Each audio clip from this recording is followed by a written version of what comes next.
अलक्ष्मीराविशत्येनं शयानमलसंनरं निःसंशयं फलं लब्ध्वा दक्षो भूतिमुपाश्नुते। नमस्कार प्रिय दर्शकों, हाजिर हूं मैं आपके सवालों का जवाब लेकर, यानी सवाल आपके जवाब हमारे। एक से बढ़कर के एक जो प्रश्न आप सभी दर्शकों ने किए हैं, आइए उन प्रश्नों का जवाब देना प्रारंभ करता हूं अपने ज्ञानानुसार, अपने सामर्थ्यानुसार। कार्यक्रम के प्रारंभ में जो ये श्लोक मैंने आप सबके सम्मुख बोला, ये महाभारत वन पर्व से है।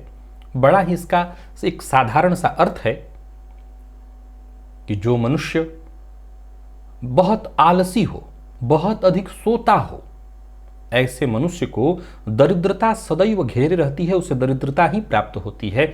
और जो मनुष्य कार्यकुशल हो, वो मनुष्य निश्चय ही अभिष्ट फल की प्राप्ति करके ऐश्वर्य का उपभोग करता है। हम सबों को अपने जीवन काल में अपने अभिष्ट की प्राप्ति हेतु सदैव सतत प्रयत्नशील हो जाना चाहिए।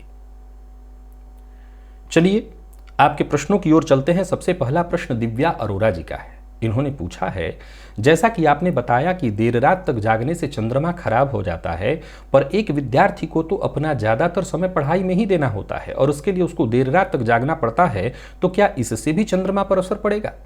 मन को एकाग्र और चंद्रमा को ठीक करने का उपाय बताइए। मन को एकाग्र और चंद्रमा को ठीक करने का तो बस यही एक उपाय है कि आप अपनी दिनचर्या को ठीक कर लीजिए। दिव्या अरोरा जी,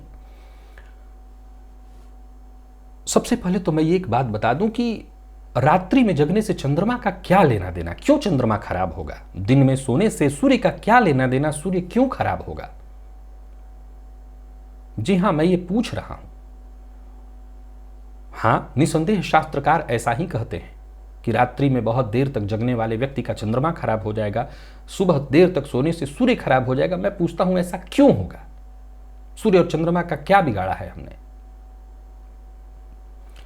एक योगी रात्रि में जगता है, जब बाकी के समय में भोगी सोते हैं, वो रात्रि में जगता है और योग करता है। क्या उसका चंद्रमा खराब हो जाता है? मैं भी कभी विद्यार्थी काल में रहा हूं। पढ़ाई के समय में अगर आप पढ़ाई करें और फिर जब नींद आ जाए आप सो जाइए, फिर समय निकाल करके समय पर ही उठ जाइए और फिर पढ़िए और बाकी की दिनचर्या करिए। जबकि ऐसा नहीं होता। हम ये तय करते हैं कि आज रात भर पढ़ेंगे और रात भर पढ़ने के बाद जब थोड़ा सा समय आगे बीतता है तो नींद आने लगती है, तो फिर हम एक रूल तय करते हैं कि जब नींद आएगी थोड़ा चाय पिएंगे, या फिर अपने अपने हिसाब से सब कुछ कोई तय करता है, थोड़ा गाना सुन लो, थोड़ा सा इधर उधर कर लो ताकि नींद टूट जाए। और फिर पढ़ाई समाप्त हो जाती है, हम रूल फॉलो करने लगते हैं, यानी नींद हमेशा आती है और हम नींद को दूर करने का उपाय करते हैं। क्या जो लोग रात भर पढ़ते हैं वो ये बात मुझे या किसी को भी या खुद को मुझे क्यों सिद्ध करेंगे? क्या वो खुद को सिद्ध कर सकते हैं अपने आप, अपने लिए? ये प्रश्न उनसे पूछ सकते हैं खुद से कि मैं क्या रात भर पढ़ता हूं? जवाब आएगा ना। 2-2.5 घंटा पढ़ने के बाद, ज्यादा से ज्यादा 3 घंटा पढ़ने के बाद आपका मन भटकने लगता है या मन नहीं लगता। एक किसान और राजा की कहानी आपने सुनी होगी। किसान को खेत में हल जोतते और बड़ा प्रसन्न देख राजा ने उससे पूछा कि आपकी इस प्रसन्नता के पीछे रहस्य क्या है? तो किसान ने एक बड़ा सरल सा उत्तर दिया कि मुझे जब नींद आती है मैं सो जाता हूं, जब भूख लगती है तब खा लेता हूं। राजा ने कहा तो मैं भी करता हूं, हम सब भी तो वही करते हैं। जवाब था नहीं, आप मशीनवत करते हैं, समय के साथ करते हैं, समय से करते हैं। आप सब चीज के लिए समय तय कर चुके हैं। हमारा जीवन इतना मशीनी हो चुका है कि हम खुश रहने का भी एक डे तय किए हुए हैं, हंसने का भी एक डे तय किए हुए हैं कि आज लाफ्टर डे है, आज वैलेंटाइन डे है। हमने सब कुछ मशीनवत बना दिया है, जबकि हमारे जीवन के, हमारे खुशियों का एकमात्र सरल सा राज है नींद आए तो सो और भूख लगे तो खा लो। ये कहना आसान है, लेकिन हां यही रूल है। बालक ऐसा ही होता है, सनातन यही है। बालक को आपने देखा होगा कि जब उसे नींद लगे, भूख लगे वो खा लेता है, जब उसे नींद आए वो सो जाता है। यही सनातन है, यही सत्य है, ऐसा ही होना चाहिए। तो मैं आपके प्रश्न पर था, अगर आप विद्यार्थी हैं तो विद्यार्थी योगी के भांति ही होता है, वो साधना के क्रम में होता है, और साधना के क्रम में रात्रि में जगने से कोई लेना देना नहीं। आयुर्वेद शास्त्र कहता है ये जो ज्योतिष शास्त्र जिससे जुड़ा हुआ है ये पूर्ण विज्ञान है। अगर आप बहुत ज़्यादा रात में जगेंगे तो आपका पाचन खराब हो जाएगा, आज नहीं तो 10 दिन बाद, आज पता नहीं चलता। क्या लगता है आपको? जो प्रयत्न हम लगातार करते हैं, जो अनाचार अत्याचार शरीर के साथ करते हैं, उसका कहीं ना कहीं तो दंड भोगना पड़ता है। तो शरीर में एक सबसे बड़ी समस्या, विकट समस्या खड़ी हो जाती है डाइजेशन की। फिर बहुत तरह की परेशानी, पेट खराब और उसके बाद सब खराब, सब खराब। कहा चंद्रमा खराब हो जाएगा। अब चंद्रमा से ग्रह का हमारे शरीर का क्या लेना देना? चंद्रमा जल है, जो हमारे शरीर में सबसे बड़ी मात्रा जल ही का तो है ना, जल है। चंद्रमा मन है। एक रोगी शरीर में कैसा मन निवास करता होगा, जिसका डाइजेशन खराब हो, अगल बगल बैठे सभी लोग सब कुछ खा सकते हैं, आप नहीं खा सकते। आप जब भी कुछ खाने की सोचते हैं आपको ऐसी डकारें आने लगती हैं, आपके पेट में हमेशा जलन होता है, एसिडिटी आपको होती है। आप कहेंगे हमने ऐसा तो कुछ खाया नहीं। आपने खाया नहीं, आपने बनाया है ऐसा। आपकी गलत दिनचर्या ने आपको ऐसा बना दिया। चंद्रमा हुआ ना आपका खराब, मन आपका अशांत है, दुखी है, आप सुकून से कुछ नहीं सोच सकते। अब सूर्य कैसे खराब होगा देर तक जगने से? सुबह जरा आप सोच के देखिए कि जो व्यक्ति 4 बजे तक या 5 बजे तक जग जाए, 4 बजे तक, उसके लिए कितना लंबा दिन हो जाता है। विश्वास करिए, मैं भी जब भी करता हूं, थका रहता हूं तो मुझे भी सोना पड़ता है मजबूरन। यात्रा में जब होता हूं मैं, तो हम लोग पहुंचते ही इस समय तक हैं कि हमें मजबूरन 1 आध घंटा एक्स्ट्रा सोना पड़ता है। लेकिन दिन छोटा हो जाता है। तब दिन उतना ही मिला है सबको, लेकिन दिन छोटा हो जाता है, क्योंकि हमने तो सोने में गंवा दिया। और रात्रि जब काम करने का समय तो रह नहीं जाता, सोने का होता है, उस समय हम और काम कर रहे होते हैं। हम दिन को छोटा कर देते हैं। सूर्य है क्या? सूर्य वही क्रम है, वही घड़ी है। उस घड़ी को हम छोटा कर देते हैं, खराब कर देते हैं। फिर जब वो छोटा होता है तो हमारे काम रुकने लगते हैं, काम कम बनते हैं, और जब काम कम बनते हैं तो हमारा आत्मविश्वास डोलने लगता है। हम बाकियों को अपने से आगे दौड़ते और भागते देखते हैं। जबकि हम अगर सिस्टम में ही चलते हैं, हमारा पूरा जीवन ही सिस्टमेटिक है, हम मशीनवत जी रहे हैं, तो हम अगर इस चीज़ को भी मशीनी अंदाज में कर दें कि परिवार को भी समय, कार्य को भी समय, घर परिवार सबको समय अगर बांट दें और उतना उतना समय दे दें तो सभी संतुष्ट हो सकते हैं। ये कहना आसान है, कर तो कोई नहीं पा रहा। आपने ये जो कहा है इसमें मैंने विद्यार्थियों के लिए कभी नहीं कहा, क्योंकि विद्यार्थी जीवन भी पूरी तरह से योगियों का जीवन है और आप योगी ही हैं, परंतु उसके लिए आपको टाइम देना पड़ेगा। अब मान लिया जाए जैसे आपने 2 घंटा दिया, पढ़ाई किया 2.5 घंटा, नींद से तोड़ने के लिए आप 50 तरह के उपक्रम बना के रखते हैं कि थोड़ा देर ये कर लेंगे, थोड़ा मूवी देख लेंगे या कुछ कर लेंगे। अगर नींद आ रही तो फिर सो जाइए, फिर जब नींद टूटेगी उठ के पढ़िएगा। फिर जबरदस्ती जानबूझ के सोने की गलती मत करिएगा। नींद टूटी तो टूट गया, अब उठ के फिर पढ़ेंगे। और प्रयास करिए सुबह जगने का समय पर, फिर आपका बड़ा दिन हो जाएगा और उस दिन का आप लाभ उठाइएगा। बस आपकी जैसी स्थिति, क्योंकि विद्यार्थी यही कहते हैं, आपने कहा कि चंद्रमा को ठीक तो यही करना है, अपनी दिनचर्या बस ठीक कर लीजिए और कुछ ठीक नहीं करना। और अगला प्रश्न है, सुमन दुबे जी का, ये पूछ रही हैं कि जो ग्रह नीच का है उसका राशिपति भी नीच का हो तो अच्छा फल नहीं, पर मंगल के राशि और चंद्र इत्यादि की राशि में आपने मंगल और यानी कि जैसा आपने कहा है कर्क और वृश्चिक, मैंने बताया हुआ है जब परिवर्तन की बात है तो इसका दुष्प्रभाव कम हो जाता है, बहुत कम हो जाता है। मोहित कुमार जी का प्रश्न है कि उच्च और नीच के ग्रह की सप्तम दृष्टि का क्या प्रभाव होगा? उच्च के ग्रह की सप्तम दृष्टि नीच राशि पर होती है और नीच के ग्रह की उच्च दृष्टि होगी तो इनका क्या प्रभाव होगा? मोहित जी, मुझे लगता है आप मेरे नए दर्शक हैं, क्योंकि इस पर मैंने बृहद वीडियो बना करके बड़ा एक कहानी बना करके समझाया था। और समझाया था ऐसे कि एक बार को मन किया कि चलो आम खाते हैं, और एक आम के पेड़ पर हम पहुँचे, और आम के पेड़ पर जो नीचे से खड़ा था ऊपर आम, वो ऊपर नहीं चढ़ पाया, तो ऊपर आम को देख तो सकता है लेकिन कुछ कर नहीं सकता। लेकिन जो ऊपर चढ़ा हुआ है वो नीचे भी ठीक से देखता है, चाहे तो नीचे वाले को भी दे दे। ध्यान से समझिए मैंने क्या कहा। जो नीचे है वो आम के वृक्ष को लालायित दृष्टि से देख सकता है। ऊपर से अगर आम ना आए तो एक पत्थर मारे हो सकता है, पत्थर आम को ना लगे, किसी के घर पर जाके लगे, 4 गाली मिले। लेकिन जो ऊपर पेड़ पर चढ़ा हुआ है वो चाहे तो आम भरपेट खाए भी, नीचे भी चाहे तो फेंक सकता है। अर्थात उच्च राशि में बैठा ग्रह नीच राशि पर जहां दृष्टि डालता है उस भाव के दुष्प्रभाव में भी कमी लाता है, उस प्रभाव में भी अच्छा प्रभाव देता है।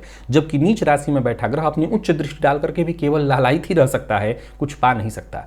इसीलिए कहा कि उच्च ग्रह की नीच दृष्टि भी, यानी कि जो सामने वाले भाव पर दृष्टि डालेगी वो अच्छी है, लेकिन नीच राशि में बैठा ग्रह उच्च दृष्टि डालकर भी कोई विशेष प्रभाव उत्पन्न नहीं कर सकता। मैंने इसको बाकायदा समझाया था, एक कहानी के रूप में ही समझाया था।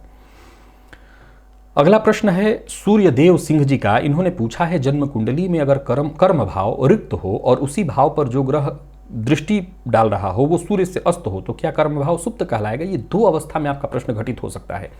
यानी सूर्य अगली राशि में बैठे हैं और ये ग्रह बेहद सूर्य के करीब है, यानी सूर्य अगली राशि में ही गए हैं, ये ग्रह घर पीछे है तभी, क्योंकि अगर उस भाव पर दृष्टि की बात पड़ेगी तो सूर्य भी दृष्टि डालनी चाहिए। तो सूर्य अगर दृष्टि नहीं डाल रहे हैं, वो ग्रह दृष्टि डाल रहे हैं, तो वही तभी हो सकता है जब सूर्य उस घर को छोड़ करके अभी आगे गए हों। और उसके चलते सूर्य से अस्त है तो जाहिर सी बात है सूर्य से अस्त ग्रह की दृष्टि भी बेहद कमजोर हो जाती है। लेकिन फिर भी अगर एक ग्रह सामने है तो उसको सुप्त उस भाव को नहीं कहा जाएगा। अनुराग जी हैं, इन्होंने पूछा है कि सिंह लग्न की कुंडली में गुरु 5 और 8 घर के अधिपति हैं, तो क्या उनको अष्टम का दोष लगता है? देखिए, आपको मैं बताया हुआ हूं कई बार, ये वही सारे प्रश्न है जो ऑलरेडी कई बार बता चुका हूं कि जो ग्रह त्रिकोण का स्वामी होगा उसे बाकी के बुरे भाव के स्वामी होने का दोष तो नहीं लगेगा। और सबसे पहले तो आपको ये जान लेना है कि उनकी मूल त्रिकोण राशि पंचम में बनती है और मीन राशि यहाँ बनेगी अष्टम में। लेकिन हाँ, मैंने ये भी बताया था कि ऐसी अवस्था में जाहिर सी बात है अष्टम भाव का फल तो किसी न किसी को देना है, तो वो गुरु ही देंगे, तो गुरु भी अकारक के रूप में गिने जाएंगे। लेकिन चूंकि वो त्रिकोण के स्वामी हैं, इसलिए कोई विशेष नुकसान तो नहीं। लेकिन फिर भी अपनी दशा अंतरदशा में जब 2 भागों में उनके प्रभाव को बांटेंगे तो कहीं ना कहीं पेट का रोग वो जातक को अवश्य ही प्रदान करेंगे। बाकी दोष की ऐसी कोई बात नहीं है। हरीश अग्रवाल जी हैं, इन्होंने पूछा है कि शिवलिंग में जो जलधारी होता है उसमें पीतल, चांदी या अन्य धातु लगवाना उचित होता है या नहीं, जैसे उज्जैन में चांदी से जड़ी हुई है? आप बिल्कुल लगवाइए साहब, चांदी क्या सोना लगवाइए, बिल्कुल लगाना चाहिए, जो बेहतर है आपके पास वो लगाइए। पुष्पेश कुमार जी हैं, इन्होंने पूछा है गीता या रामायण पढ़ने से भी क्या ग्रहों की शुभता प्राप्त होती है? बिल्कुल होती है। अगर आप गीता या रामायण पढ़ें तो आपके मन में सुविचार उत्पन्न होंगे। और ग्रहों का दुष्प्रभाव क्या है? हमारा कुविचार। तो आपके मन में सुविचार उत्पन्न हो तो ग्रहों का दुष्प्रभाव कम ही तो होगा। विजय जाधव जी हैं, इन्होंने पूछा है कि चलित को देखने का नियम क्या है तथा इसे कैसे निर्धारित करें कि कौन ग्रह चलित में किस भाव का फल दे रहा है। ये तो भाव सिद्धि, जब ग्रहों की सिद्धि करते हैं तो उससे पता चल जाता है। आजकल तो आप वो करेंगे नहीं, भाव साधन करेंगे नहीं, तो उसके लिए आपको आजकल कंप्यूटर इत्यादि का सहयोग ले लीजिए, उससे आपको मिल जाएगा। ग्रहों के अंश के आधार पर ये इसको किया जाता है, देखा जाता है। अब मैं आपको बता दूं कि देखा कैसे जाता है, बस इतना ही लोगों को लेकर के कंफ्यूजन रहता है। मैं हमेशा अपने कार्यक्रमों में इस बात का जिक्र करता आया हूं, बताता आया हूं। ग्रह स्पष्टि जब आप करते हैं तो ग्रह स्पष्टि में कौन सा ग्रह किस घर में आगे दिखाई पड़ रहा है, कितने अंश पर चला हुआ है, ये ग्रह स्पष्टि से तय होता है। अब चलित में जब भी कोई ग्रह जहां जन्म कुंडली में दिख रहा है उससे आगे या पीछे दिख रहा है तो उस भाव का प्रभाव दे रहा है, ऐसा हमें जानना होता है। ऐसा नहीं कि वो उस घर में चला गया है, उस भाव का प्रभाव दे रहा है। चलित में हम बस इतना ही देखते हैं। मान लीजिए कि जन्म कुंडली में आपके सूर्य सप्तम में बैठे हैं परंतु चलित में अष्टम में दिख रहे हैं, तो इसका मतलब ये सूर्य बैठे सप्तम में ही हैं, लेकिन इनका प्रभाव जो मिल रहा है वो अष्टम से संबंधित मिल रहा है, न कि सप्तम से संबंधित मिल रहा है। बस इतना ही मतलब है। आगे आपने पूछा है लाजवर्त क्या गोमेद को कहते हैं? नहीं, लाजवर्त गोमेद को नहीं कहते, ये अलग होता है, उपरत्न के जैसा होता है, गोमेद से बहुत सस्ता होता है, बेहद सस्ता होता है। विनायक दुबे जी हैं, ये पूछ रहे हैं कि यदि पत्नी के साथ संसर्ग करने से गर्भ रह जाए तो क्या 2 महीने के पहले दवा खिलाना पाप है या सही? यदि पति पत्नी दूसरा पुत्र अभी नहीं चाहते रुपए की दिक्कत के कारण और ये सोचना कि कहीं पुत्र न हो। देखिए साहब, ये तो मन का लोभ हुआ ना। आपने दोनों ही बातें अपने से कही हैं। आपने लिखा है कि जैसे कि प्रथम कन्या संतति है आपके पास और आपके मन में ये भी लोभ है कि दूसरा पुत्र हो और कहीं हमने उसको मार दिया। पति और पत्नी संसर्ग में हो और संसर्ग के तुरंत बाद ही अगर पत्नी बिस्तर से उठ जाए तो कभी गर्भ ही नहीं रह सकता है, क्योंकि पशुओं का और औरतों का, मनुष्यों का जो गर्भ बनाया गया है बिल्कुल अलग बनाया गया है। एक सीधा ग्लास, एक उल्टा ग्लास। पशुओं का जो गर्भ रखने का, गर्भाशय की जो व्यवस्था प्रकृति ने बनाई है वो सीधा ग्लास है। उसमें सीधा सा गर्भ जब टिकता है तो वो गिर नहीं सकता। मनुष्यों का तो ऐसा है नहीं। 8 घंटे तक, 7 कम से कम 5 या 6 घंटे तक स्त्री अगर न सोए तो वो गर्भ अपने आप बाहर आ जाता है, यानी उसमें कुछ रुकना ही नहीं। तो मुझे लगता है कि उसके लिए तो कोई जरूरत ही नहीं, उसके बस अज्ञानता से बाहर निकलने की आवश्यकता है। दवा खाने की जरूरत ही नहीं पड़ेगी आपको, अज्ञानता से बस बाहर आ जाइए। एक दूसरा, अब जब गर्भ रह गया है तो 2 महीने का हो या 2 मिनट का, मारने जैसा ही है। जब वो बन गया है, निषेचित हो चुका है, गर्भ में आ गया है, तब तो वो प्राण आ गया है, उसमें प्राणवायु उसमें प्रारंभ हो चुकी है, तो वो मारने जैसा ही है। शास्त्र क्या कहता है? शास्त्र कहता है कि अगर स्त्री रजस्वला हो, और रजस्वला से निवृत्ति के पश्चात पति उसके साथ नहीं सोता तो वो पुत्र संतति हत्या का दोषी माना जाएगा। एक, अब मान लिया जाए कि आज के समय में हम केवल और केवल संतान पैदा करने के लिए नहीं जी रहे हैं, हमारी जरूरत भी है, परिस्थिति भी है, और धरती पर जितनी चीजें उपलब्ध है उसके हिसाब से हमें जनसंख्या को नियंत्रित भी रखना है। तो इस बात को अगर हम दरकिनार भी कर दें तो यहां पर जानकारी का अभाव, अगर जानकारी हो तो आपको न तो ऐसी स्थिति उत्पन्न होगी न दवा खाने की जरूरत पड़ी। एक, और जब गर्भ आ गया है तो उसे मारने की आवश्यकता क्या है? जैसा कि आपने लिखा है कि जबकि प्रथम कन्या संतति है, कन्या हो या पुत्र अलग बात है, अब ये मन में लोभ तो है ना कि कहीं ना कहीं वो पुत्र हुआ, हमने उसको मार दिया। अब तो मन में ये डर तो रहेगा ही रहेगा, मन में ये डर तो रहेगा ही रहेगा। तो ऐसी स्थिति ही उत्पन्न मत होने दीजिए, और ऐसी स्थिति हो गई है, वो आ गया है तो वो जीवाना चाहता है, प्रकृति ने उसको भेज दिया है, उसको आने दीजिए। उसको रोकना ही पाप है, वो अपना जीवन पूरा करने आ रहा है, उसको आने दीजिए। प्राची जी हैं, ये पूछ रही हैं कि वसुधैव कुटुंबकम का कार्यक्रम था, उसमें आपने एक बात कही थी कि मन मांगा एकदम से ना ही मिले तो बहुत अच्छा, बात को और अच्छे से विश्लेषण करें। प्राची जी बड़ा सरल है, मन मांगा ना मिले, शास्त्री जी हाँ बैठे बैठे मंगाए, प्राची जी अभी के अभी मर जाए, और प्राची जी मनाएं कि शास्त्री जी अति किए हुए हैं, अभी कभी बैठे बैठे समाप्त ही हो जाए, मरना ही इनका अच्छा होगा। तो ऐसे हम सबको एक दूसरे को मनाने लगेंगे, जो हमारा शत्रु होगा वो मर जाए। तो मन मांगा मिलने लगेगा तो हम अत्याचार कर देंगे, इस धरती पर कोई जीवित दिखाई पड़ेगा आपको, लाशों का ढेर लग जाएगा चारों तरफ। तो मन मांगा, जो भी मन में आए वो मांग लिया हमने, और प्रकृति देने लगे। प्रकृति इतनी तो समझदार है ही कि किसे क्या देना है, कितना देना है, कब देना है, और कितना देने से उसका और उसके साथ उसके आसपास किसी का हित नहीं होगा। तो ये प्रकृति को ही तय करने दीजिए। इसलिए तो कहा, बड़ा सरल है। जरा सोच के देखिए कि मुझे आप पर गुस्सा आया और मैंने कहा ये खत्म ही हो जानी चाहिए, और आपको गुस्सा आया कहा कि खत्म ही हो जाए, तो हम तो ऐसे ही खत्म हो जाएंगे एक दूसरे के चाहने भर से। वो नहीं हो सकता, ये तय करना प्रकृति का काम है। वही तो भगवान श्री कृष्ण ने कहा है, कर्मण्येवाधिकारस्ते। लोग क्या कहते हैं कि कर्म फल की चिंता मत करो, कर्म किए जाओ, ये उल्टा अर्थ लगाते हैं। अगर हम फल की चिंता ही नहीं करेंगे तो कर्म कैसे करेंगे? फल की चिंता तो हम करेंगे ही करेंगे। भगवान श्री कृष्ण ने कहा कर्मण्येवाधिकारस्ते, कर्म पर आपका अधिकार है, मा फलेषु, फल पर नहीं। तो हम कर्म करें किसी भी चीज को पाने के लिए, परंतु ऐसा ही हो, ये हमारा नहीं हो सकता ना, इस पर अधिकार प्रकृति का है। और जब हम जो चाहें, हमारे मन में जो आ जाए, हमने मांग लिया। अरे मांगने वाला तो सिर्फ अपना देखता है, वो ये थोड़ी देखता है कि उस मांगने भर से उसे कितनों का अहित हो जाएगा। ये प्रकृति देखती है, ये प्रकृति देखती है।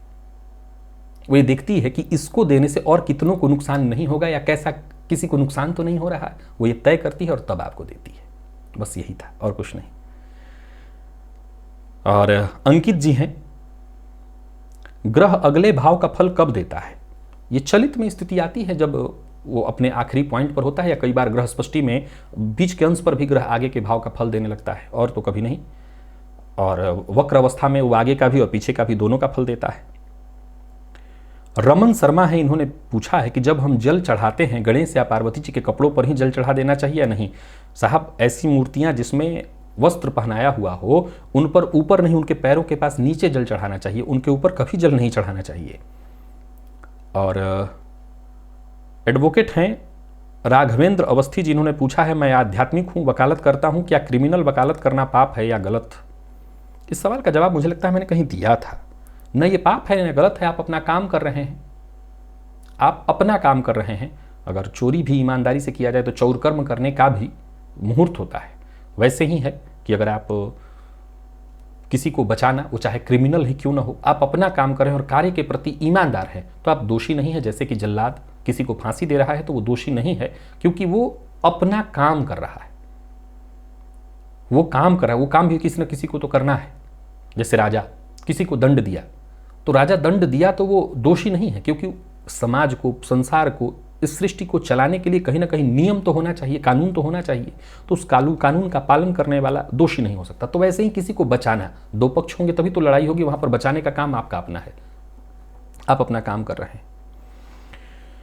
श्याम सुंदर, हाँ, अब इसमें जाहिर सी बात है, इस बचाने में कई का घर भी उजड़ेगा, लेकिन तब भी इसमें आपको तब तक दोषी नहीं माना जाएगा, क्योंकि आपने अपना काम ही किया है ईमानदारी के साथ।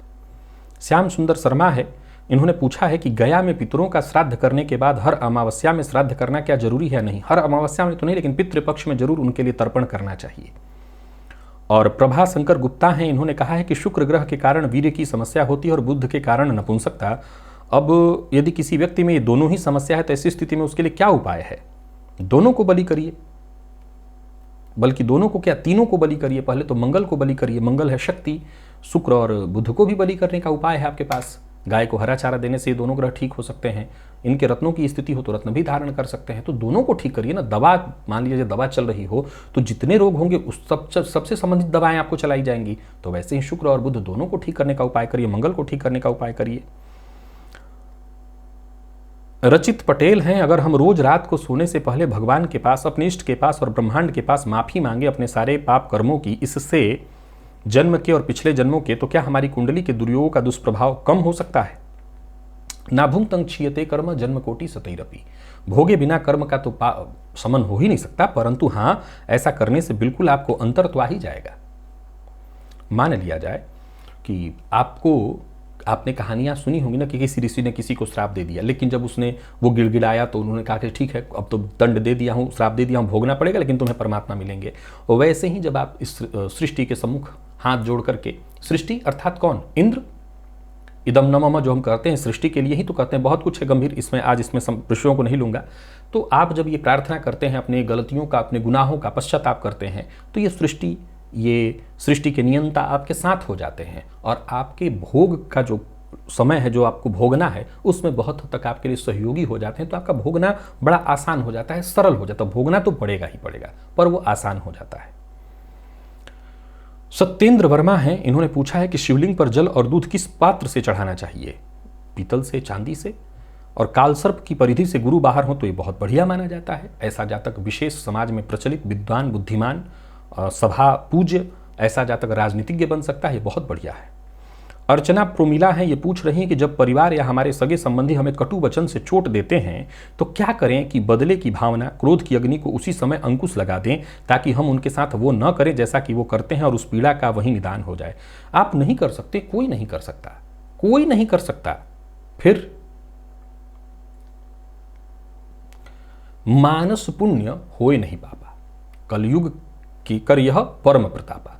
कलयुग का ये परम प्रताप है कि मानस पुण्य तो होगा लेकिन मानस पाप नहीं होगा। अगर आपके मन में ही केवल ये विचार उत्पन्न हो रहा है, सामने वाले ने आपके प्रति अत्याचार किया, अनाचार किया और आप क्रोध में आ गए, आपने मन ही मन सोचा कि इसका तो ऐसा कर दूं, वैसा कर दूं, इसका कोई भोग नहीं है। याद रखिएगा, ये पाप नहीं है, क्योंकि ये मानस हो रहा है। अब दो प्रकार का क्रोध है। एक क्रोध ये है कि मन में आप लेकर के उसको घुट रहे हैं, सामने वाले का जब तक अहित न कर दिया तब तक आपके मन में वो चलता ही जा रहा है। और एक है कि आज आपने सोचा, कल ही आपने उसको भुला दिया, जाओ जाने दो। तो इसके लिए प्राणायाम करिए, ध्यान करिए, मन को शांत करिए, इस सृष्टि को समझने का प्रयत्न करिए। इस सृष्टि को जब हम समझने का प्रयत्न करेंगे, एक योगी, हालांकि योगी भी बहुत क्रोध करते हैं, लेकिन एक योगी जब शांत हो जाता है तो उसका क्रोध शांत होता है। और जब क्रोध शांत होता है, जब वो सृष्टि को समझता है, तब उसको दिखाई पड़ता है कि तो सब मैं ही हूं, ये वही है परमात्मा, ये पूरी सृष्टि वही है। जो मेरे में है वो आप में है, वो आप में है वो सब में है। तो वो किसको डांटे, किसको गाली दे, किसको अच्छा कहे, किसको मित्र कहे, किसको शत्रु कहे, ये वो स्थिति है जो बहुत ऊपर है। एक आम हम जैसे गृहस्थ आश्रमियों के लिए बात है नहीं, भाषण की बात है। पर प्रयास करने में क्या जाता है, हम प्रयास तो कर ही सकते हैं। हाँ, ये जानता हूं कि ये भाषण की बात है, इससे ज़्यादा कुछ नहीं। एक आदमी को जब गुस्सा आएगा, किसी ने सामने आकर के परेशान किया है, तो गुस्से के बदले उस गुस्सा ही करेगा, न कि सोचने लगेगा कि ये भी परमात्मा है, वो भी परमात्मा है। हाँ है, ये आगे का क्रम में ही आता है कि हम सब उसी परमात्मा की संतति हैं, परमात्मा से ही हैं, ये परमात्मा ही सब कुछ है। तो क्रोध पर नियंत्रण आ जाएगा, फिर मन में कोई बुरा प्रभाव भी नहीं आएगा, बुरी बात भी नहीं आएगी। और विजेंद्र प्रसाद जी हैं, उन्होंने लिखा है कि सही बात है, जिनका मूल स्वभाव दुख देना है, फिर कोई क्यों आराधना करे शनिदेव की। जब शनि दुख पहुंचाता है, उदासी जीवन भर देता है, तो ग्रहों की सूची से हटा देना चाहिए शनिदेव को। अच्छा, ये तो व्यंग किया है आपने, मेरे ऊपर ही किया होगा, क्योंकि मैंने कहा था किसी कार्यक्रम में, कहा हमेशा कहता हूँ कि शनि दुख का कारक है, उनका मूल स्वभाव ही दुख देना है। तो ये व्यंग है, ठीक है। आप मेरे से अगर उम्र में छोटे हैं तो क्या समझाऊँ आपको, और बड़े हैं तो क्या समझाऊँ आपको। दोनों में ही समझाने की जरूरत नहीं दिखाई पड़ती है। छोटे हैं तो क्यों समझाऊं, अभी तो आप छोटे हैं, समय आएगा तो समझ जाएंगे। अब बड़े हैं तो क्या समझाऊं आपको, अब तो समझाने जैसा है नहीं। ये व्यंग की बात नहीं है साहब, ये मैंने नहीं कहा था, पहले तो मैं आपको बता देना चाहता हूँ। मैं आमतौर पर जितनी बातें कहता हूँ, ज्योतिषीय बातें हों या इस तरह के भी कार्यक्रमों में, मैं उन बातों का पहले न कहीं एक तर्क ढूंढता हूँ, शास्त्रीय प्रमाण ढूंढता हूँ, ताकि वो बात केवल मेरी ना हो, शास्त्रीय हो। तो अगर आप मेरे ज्योतिषीय ग्रंथों को पढ़ेंगे थोड़ा सा ध्यान से, आप हालांकि क्यों पढ़ेंगे, आप अपने काम में व्यस्त होंगे, क्या जरूरत है आपको पढ़ने की, पर केवल शनि की पूजा ही नहीं करते हैं आप, शनि सिंगनापुर ही केवल नहीं जाते हैं, तो थोड़ा सा पढ़ेंगे और समझेंगे तो उसमें शनि के बारे में बहुत कुछ कहा गया है। ऐसे शब्दों का शनि लंगड़ा है इत्यादि इत्यादि शब्द, मैं बल्कि उनको बहुत संभाल करके बोलता हूँ, ताकि किसी जनमानस के अंतर हृदय अंतस्थल पर उसका बुरा प्रभाव न पड़ जाए, कोई बुरा न समझे। हाँ, शनि को ऐसा ही कहा गया है, काल पुरुष का वो विषाद है। आपके शरीर में आपका मल द्वार है, पता है आपको, ये तो पता होगा आपको। मल गंदगी पैदा करता है, गंदगी से बदबू होती है चारों तरफ, लेकिन वो भी आपके शरीर का अंग है। पैर नीचे है, जितना ऊंचा सर है आपका, वो उस पैर के चलते ही है। इस प्रकृति में कुछ भी बुरा नहीं है। याद रखिए कि काल पुरुष के अंगों में शनि दुख हैं। विधाता ने थोड़ा सा बुद्धि आपको दिया हो, अभी क्रोध में ही बोलना पड़ रहा है, तो सोचिए, ये समझिए, व्यंग का विषय ही नहीं है बुद्धि के देवता, ये व्यंग का विषय ही नहीं है। जैसे सुख के कारक शुक्र हैं, वैसे दुख के कारक शनि हैं। इसमें कहां व्यंग आता है, मैंने इतनी ही तो बात कही है, तो इसमें कहां व्यंग होता है। शनि निसंदेह दुख पहुंचाते हैं, जैसे शुक्र सुख पहुंचाते हैं वैसे शनि दुख पहुंचाते हैं, बड़ा सरल है। अब कोई कहे कि दिन के कारक सूर्य हैं और रात के कारक चंद्रमा, तो चंद्रमा तो बुरे हो गए क्योंकि वो रात के कारक हैं। अरे मूर्ख आदमी, समझने का प्रयत्न करो। जब दोनों ही एक दूसरे से जुड़े हुए हैं इस सृष्टि में, एक ही जाहिर सी बात है कि कोई नींव होनी चाहिए। एक सिक्के का एक ही पहलू नहीं होगा, दोनों पहलू होगा, ये दोनों पहलू है। तो दुख का भी उतना ही सम्मान है जितना कि सुख का, क्योंकि दुख आने पर शास्त्र यही कहता है कि दुख आने पर हम इतना दुखी न हो जाएं कि जीने की आस छोड़ दें, और सुख आने पर इतने खुश न हो जाएं हम पागल हो जाएं। दोनों को बैलेंस किया हुआ है, बस इतना ही सरल सी बात है, तो आपको समझना चाहिए। खैर, क्रोध में शायद कुछ अगर बोला हो तो क्षमा प्रार्थी हूं। अगर आप मुझसे बड़े हैं, बड़े पता नहीं कैसे हैं, होना चाहिए आपको, और छोटे हैं तो कोई बात नहीं, आपके लिए बनता है, ये सीखिए। मैंने ऐसा कुछ भी नहीं कहा था, मैंने केवल और केवल इस बात को कहा था जो शास्त्रीय है, वो यही कहता है शास्त्र कि काल पुरुष का दुख है, विषाद है वे। बस आज के लिए बस इतना ही, इजाजत दीजिए, पुनः मुलाकात होगी, तब तक के लिए नमस्कार।